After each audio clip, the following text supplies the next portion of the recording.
सभी का स्वागत करता हूं आज के इस सेशन में, जहां हम लोग चर्चा करेंगे एरर सॉल्यूशन मेथड ईएसएम के बारे में। ये मेथड क्या है, इसके द्वारा किस तरह से आपका सिलेक्शन हो सकता है, इन सभी विषयों के बारे में आज चर्चा करेंगे। अब आज की चर्चा से पहले हम थोड़ा सा बैकग्राउंड समझते हैं और रीजन समझते हैं कि इस तरीके की क्यों आवश्यकता है। ये उन सभी लोगों के लिए है जो 1 साल, 2 साल, 4 साल, 5 साल, 10 साल से लगातार कॉम्पिटिटिव एग्जाम्स की तैयारी कर रहे हैं और आपका सिलेक्शन नहीं हो पा रहा है। आखिरी में आप 1 marks, 2 marks, 5 marks, 10 marks, 50 marks, कितने भी मार्क्स से दूर हो जाते हो, मैं इस बात के लिए वादा करता हूं, अगर आप इस मेथड को अपना लेते हैं तो आपके एग्जाम में सिलेक्शन हर हाल में मैं करवा के रहूंगा। पहले इसके लिए थोड़ी बैकग्राउंड समझेंगे, फिर ईएसएम को समझेंगे, फिर इस पे किस तरह से क्लासेस होंगी, कैसे कवर होगी, उनकी चर्चा होगी। पहले बेटा ध्यान से समझो, होता क्या है कि आप जैसे ही कॉम्पिटेटिव एग्जाम्स के संसार में आते हैं, आप देखते हैं कि आपका एसएससी का आपने तैयारी करना प्रारंभ की, या आपने यूपी ट्रिपल एससी की तैयारी करना प्रारंभ की, किसी भी एग्जाम्स की आप तैयारी प्रारंभ कर सकते हैं। उसमें कुछ सिलेबस होता है, आप इन सिलेबस से रिलेटेड बुक्स पढ़ते हैं, कॉपीज पढ़ते हैं, नोट्स बनाते हैं, और जब आपका पेपर होने वाला होता है तो पेपर से पहले आप form SSC, UP triple SC के तो डालते ही डालते हैं, इनके साथ ही साथ वो सभी फॉर्म डाले जाते हैं जो इनसे रिलेटेड सब्जेक्ट्स हों। जैसे यूपी ट्रिपल एससी की तैयारी कर रहा है वो बंदा यूपी पुलिस का भी फॉर्म डाल देगा, होमगार्ड आया होमगार्ड का भी फॉर्म डालेगा, एसएससी जीडी का भी फॉर्म डालेगा। तो जो उतने भी सिलेबस पैटर्न मिक्स हो रहे हैं वो फॉर्म डालता है। ये हर एक इंसान की आदत है, हर एक इंसान इसी तरह से तैयारी कर रहा होता है। मैं अगर अपने बारे में बताऊं कि मैं इस बात को बताने वाला कौन होता हूं, तो मैं 2015 से 25 आ गया, 10 साल का ये सफर इसमें तय कर चुका हूं। इस 10 साल के सफर में स्टार्टिंग के 4 साल मैंने जो दिए थे वो उस समय मैं कॉम्पिटेटिव एग्जाम्स में नहीं था। ये 4 साल मैंने डिफेंस की तैयारी की थी, कई बार डिफेंस के एग्जाम में फाइनल मेरिट से आउट हुआ हूँ, मार्कशीट पड़ी है सबके, ठीक है। मेडिकल भी क्लियर हुआ, मेडिकल क्लियर बाद फाइनल मेरिट से मैं आउट होता गया, लगातार कई बार फाइनल मेरिट से आउट होता गया। लास्ट 8 साल तक सेम चल रहा था। 2 साल में क्या हुआ, इन 2 सालों में मैंने 4 एग्जाम्स क्वालिफाई किए, 4 ज्वाइनिंग लेटर घर पे पहुंचाए, और इसमें से 1 ज्वाइनिंग लेटर पे मैंने ज्वाइन कर लिया। 3 जॉब्स भले ही बर्बाद हुई, मेरी जगह कोई और उन पदों पे जा सकता था, पर कुछ कालखंड इस तरह से बनता बैठा कि सबकी ज्वाइनिंग मुझे जानी पड़ी। अभी एक एग्जाम था मेरा जिसके लिए मैं नहीं गया, अब मैं पार्टिसिपेट नहीं कर रहा हूं। अब मेरा मेन मकसद हो गया, मैं जिस जॉब को करूँ उस जॉब को कैरी फॉरवर्ड करता हूँ और यूट्यूब पे अपना फीलिंग्स शेयर करता हूँ, क्या है, किस तरह से है, चीजों को हाइड क्यों रखी गई, तो उसके पीछे भी अलग अलग रीजन है। अब चर्चा करते हैं इस मेथड में क्या है। इस मेथड को तैयार करने से पहले, ईएसएम को समझने से पहले, हमें पहले इंसान की भावनाओं को समझना पड़ेगा। मैं उम्मीद करता हूं कि आप सभी जो लोग इस वीडियो को देख रहे हैं वो ह्यूमन होंगे, मानव होंगे। अब मानवों की एक सबसे बुरी आदत है, अगर आपने हिस्ट्री उठाई या पॉलिटी उठाई, या मान लेते हैं कि आपने अपना कोई जनरल सब्जेक्ट हिंदी भी उठा लिया, तो इसमें जो टॉपिक आपका तैयार है, आप आंख बंद करके भी अगर अपनी बुक खोलेंगे तो अपनी बुक में वही टॉपिक खुलेगा, और उस टॉपिक को आप 2 घंटे पढ़ भी लेंगे, आप रिवीजन भी कर लेंगे, आप उसके टेस्ट सीरीज भी लगा लेंगे, आप मॉक भी लगा लेंगे। पर जैसे इसमें अगर आपको ज्योग्राफी नहीं तैयार, मैं जनरल दे रहा हूं, जनरल ऑप्शन दे रहा हूं, आप कोई भी सब्जेक्ट हो सकता है, अगर आपका ज्योग्राफी रेडी नहीं है तो ना आप ज्योग्राफी की बुक खुद से खोलेंगे, ना आपको ज्योग्राफी के लेक्चर पसंद आएंगे, ना ज्योग्राफी के नोट्स बनाने का आपको मन करेगा, ना ज्योग्राफी के एमसीक्यूज देने का मन करेगा। और दिल हमेशा एक बात कहता है, यार कभी 100 में 100 मार्क्स नहीं लाने होते, 80 मार्क्स लाके भी हम सिलेक्शन ले सकते हैं, तो क्यों हम 1-2 सब्जेक्ट, तो वो इस चक्कर में 1-2 सब्जेक्ट छोड़ ही देता है।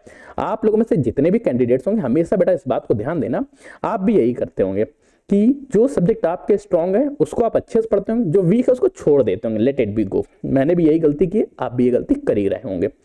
अब इन चीजों को कवर कैसे करते हैं, तो बेटा मैं एक तरीका बताता हूं, ये तरीका है ईएसएम।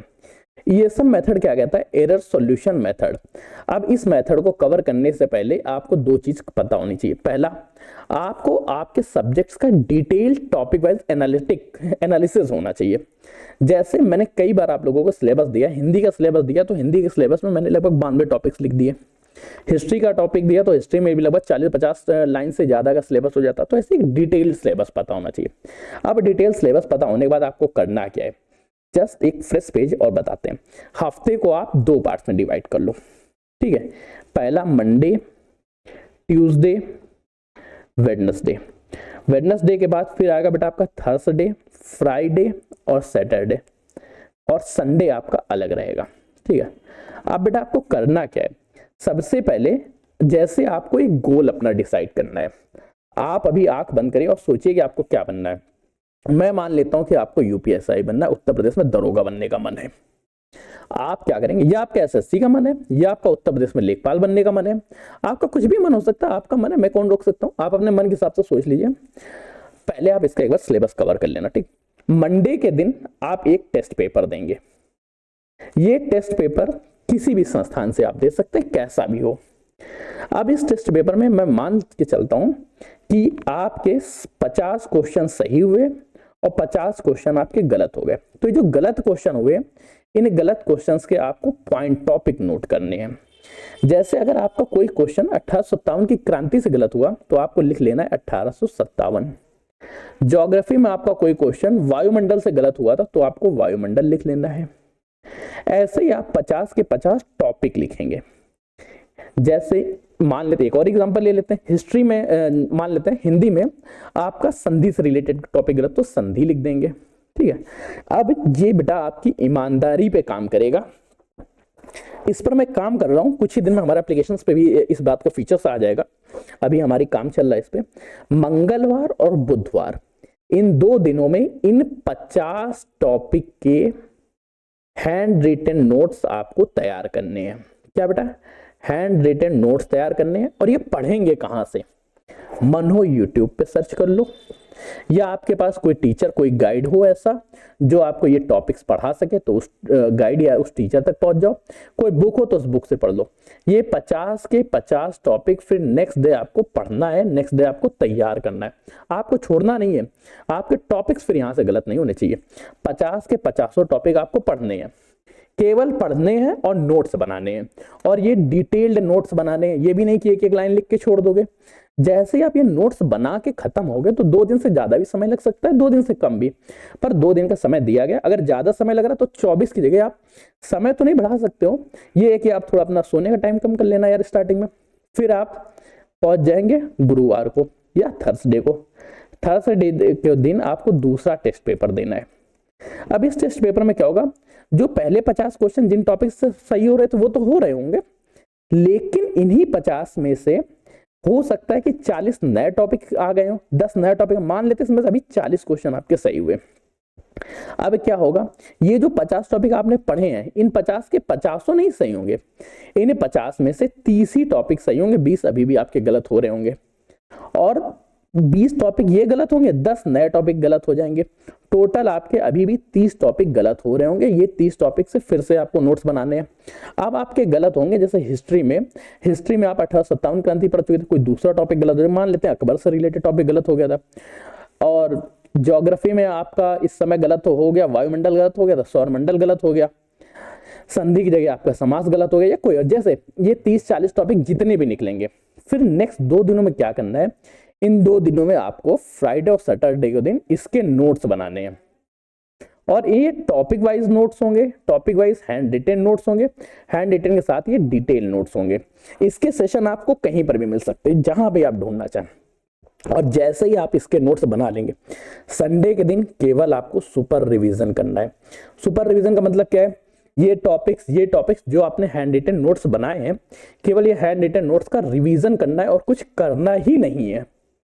फिर मंडे के दिन आएंगे। फिर मंडे के दिन आप जब तीसरा टेस्ट देंगे, जब आप मंडे के दिन फिर बेटा तीसरा टेस्ट दे रहे होंगे, तो ये जो 50 गलतियां हो रही थी, ये 50 की जगह 60 या 70 टॉपिक आपके सही होने लगेंगे, 30 ही टॉपिक गलत होंगे। उनके फिर नोट्स बनाएंगे, फिर 30 की टेस्ट सीरीज देंगे, 30 के नोट्स बनाएंगे। फिर जब आप दूसरे वीक में चौथा टेस्ट देंगे, तब ये आपके 70 की जगह 80 क्वेश्चन सही हो जाएंगे। फिर आप गलतियों पे काम करेंगे, फिर गलतियां सही होंगी। तो बेटा इस तरह से अगर आपने, ज्यादा नहीं, मैं बहुत बड़ी बात करता ही नहीं हूं। क्या हो गया, बोर्ड भी काम करना बंद कर दी क्या? एक सेकंड बेटा, शायद बोर्ड को ये बात पसंद नहीं आ रही कि मैं आपको सिलेक्शन का तरीका बता रहा हूं, जिस वजह से बोर्ड ने थोड़ा सा एरर कर दिया है। चलता रहता है ये सब चीजें, तो समस्याएं हैं विद्यमान, तो चलती रहेंगी। एक सेकंड मैं ट्राई कर रहा हूँ, बोर्ड शायद सही हो जाए। कोई इश्यूज हो गया, क्या इश्यूज हुआ, सॉल्व करते हैं। एक सेकंड, हाँ चलो आ गया। अब अगर ऐसा आपने ठीक 4 सप्ताह कर लिया, 4 सप्ताह का मतलब क्या होता है, 4 वीक तक आपने कर लिया, 4 वीक में आप 8 टेस्ट दे देंगे। कितने बेटा? 8 टेस्ट। 8 टेस्ट देते ही आपकी गलतियां खत्म हो जाएंगी। इसको बेटा नाम एरर सॉल्यूशन मेथड क्यों दिया? क्योंकि आप जो अभी तक अपनी गलतियों पे काम नहीं कर रहे थे, आप अपने मिस्टेक्स पे काम नहीं कर रहे थे, यहाँ पे हम आपकी गलतियों को पकड़ते हैं, आपकी गलतियों पे काम करते हैं, गलतियों का सॉल्यूशन हो जाता है, इसलिए इसका नाम रख दिया एरर सॉल्यूशन मेथड। मैंने अपने मन से लगा दिया। इस तरह से ये बनता है बेटा एरर सॉल्यूशन मेथड। अगर आपको ये तरीका समझ में आया हो, ये चीजें समझ में आई हो, तो इस चैनल को बेटा सब्सक्राइब करिएगा ही, दोस्तों के साथ शेयर करिएगा। और अगर ईएसएम आधार पे कोई भी सेशन लेना है तो बेटा इसके आधार पे अभी लेखपाल का बैच चल रहा है जो जारी हुआ है, होमगार्ड का बैच स्टार्ट हुआ है। ये बात मानता हूँ कि लेखपाल का बैच आपका 15 तारीख के बाद से ही स्टार्ट होगा, होमगार्ड का बैच भी आपका 15 तारीख से बाद से स्टार्ट होगा, कांस्टेबल का बैच आ रहा है वो भी तैयार लेट में स्टार्ट होगा, लेकिन एरर सॉल्यूशन मेथड के आधार पर तैयारी करवाएंगे। ये मान के रखना 4 सप्ताह के अंदर आपकी ये गलतियां दूर हो जाएंगी। पर गलतियों से पहले डिटेल टॉपिक्स कवर होने चाहिए। ये नहीं अभी आपको पता ही नहीं है यार कि ये टॉपिक्स क्वेश्चन लिखा हुआ है, क्वेश्चन से आप टॉपिक ही नहीं छाट पा रहे कि ये किस टॉपिक का क्वेश्चन है, फिर आप कैसे तैयारी करेंगे? फिर आपका एरर सॉल्यूशन मेथड ही काम नहीं करेगा। तो पहले डिटेल टॉपिक कवर करते हैं, डिटेल एनालिटिक करते हैं, डिटेल एनालिटिक करने के बाद हम लोग इस पे आते हैं। अगर आपको सेशन पसंद आया तो लाइक दोस्तों शेयर करिएगा, चैनल पर जो सब्सक्राइब कर लीजिएगा। एरर सॉल्यूशन मेथड के बारे में आपके मन में कोई सजेशन हो, कोई इंप्रूवमेंट हो, कोई चीजें हो तो आप बताइएगा। मिलते हैं नेक्स्ट नई जानकारी के साथ, तब तक के लिए कीप स्टडी, कीप स्माइलिंग, पढ़ते रहिए, मुस्कुराते रहिए। पढ़ाई मुस्कुराहट एक साथ अच्छी लगती है, अकेले में दोनों या दोनों। तब तक के लिए धन्यवाद दोस्तों।